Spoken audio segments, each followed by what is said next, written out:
Hello, my name is Liz, and I got back from my first hardware hackathon, Stasis, and it was about 72 hours, and soldering irons, people who actually knew what a PMWM is, and I learned so much, and I will get into the hardware a little bit. Like, I learned some of the PCBs, and I even watched some soldering and a lot of things. But I want to talk about the non-technical things I learned from my first hackathon, hardware hackathon.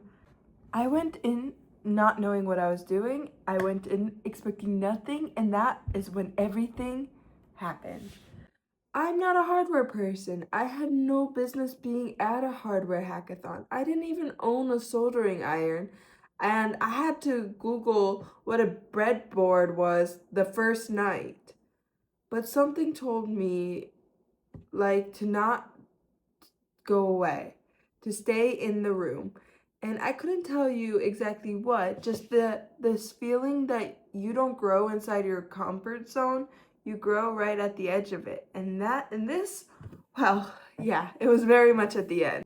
So I went with no expectations, no checklist, no plan, just a let's see what happens.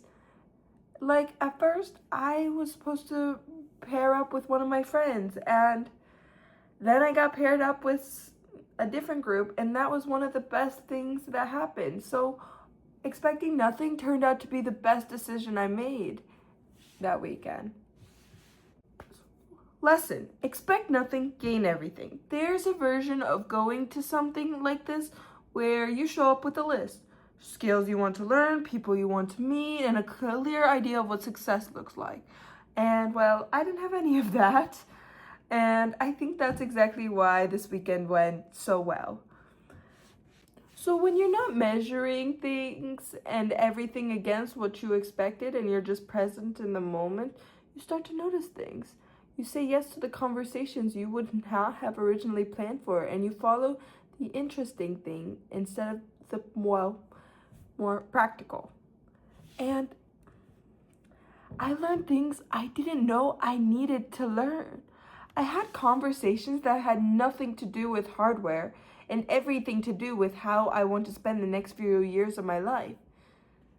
Some of those conversations were with people my age, like my friends, my new friends, but some of them were with people who've been building companies for decades, and all of them mattered, whether that was a meeting with some teenagers to meeting the Michael Dell and Jack Dorsey. So expect nothing, show up, fully, gain everything.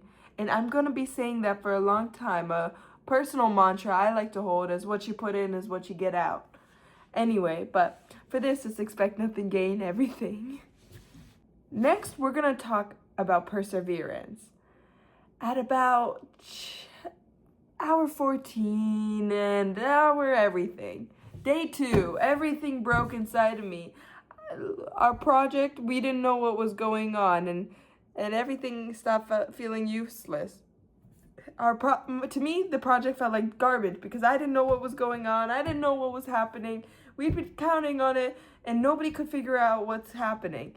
And here's something I didn't understand about hardware before this weekend. The feedback loops are slow.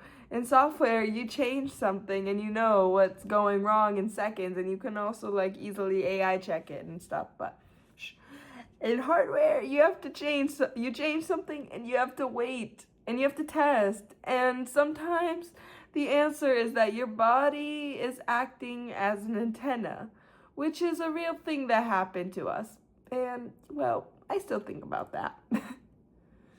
We could have pivoted, scoped it down, found a workaround, and I won't lie, part of me wanted to. But it was like 2 a.m. and I was so tired and I had 3 hours. Like, I remember talking and I was like, oh my God, I feel dead inside.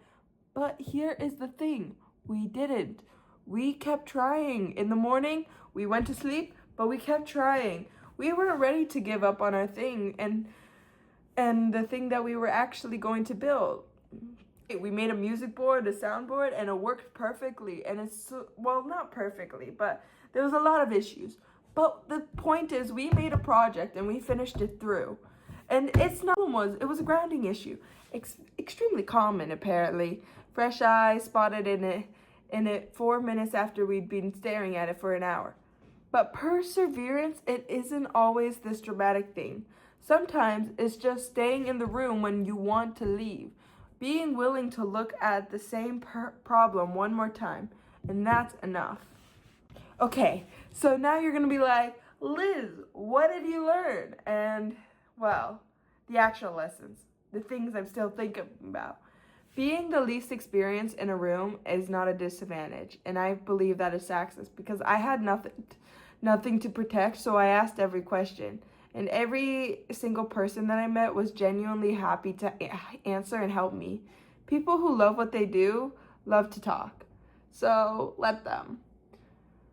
Another lesson I learned is constraints are clarifying. 48 hours, 36, 72, one prototype, a 90-second demo, or 60 seconds, I forget. But those limits cut every conversation we didn't need to have. The project got sharper because the frame was so tight and we were so locked in, as us young people say. The version that ships is always smaller than the version you imagined it, and that's always almost for the better.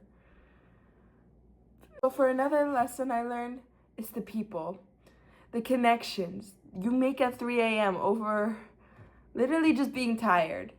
And it's a lot stronger than a networking event with a name tag and a lanyard. But we did get those. But the shared struggles of being tired and everything makes things real faster. I made real friends this weekend, and for that I am so grateful, which leads me into our next chapter, the memories. Walking in and having absolutely no idea what I was about to do, holding a breadboard for the first time and being told very patiently by someone younger than me on how to do it, that was humbling. But it's okay, because by 2 a.m., a joke that was only funny because everyone was only running out on like God knows how long of sleep, and everyone was losing it. And that's when the moments when it stopped being a pile of parts and becomes being things. That feeling does not happen anywhere else but a hackathon at 3 a.m. in the morning. Also, another memory I have is asking Jack Dorsey over Zoom a question and getting an answer about life. He talked about some of his personal rules, and it was that he doesn't know everything and that everyone else knows everything. And that to me, it whoa, that was mind-blowing to me. And that was not products, not startups.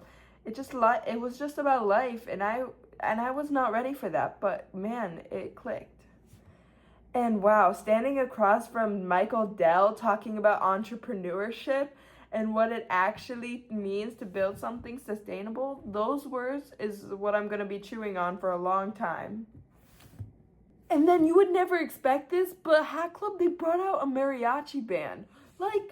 While people were trying to do hardware and trying to lock in, there was a whole band, and wow, it's look up. That was so cool. And the lightning talks where people just tell a bunch of crazy stories of the things they did, stupid things they did, and sometimes.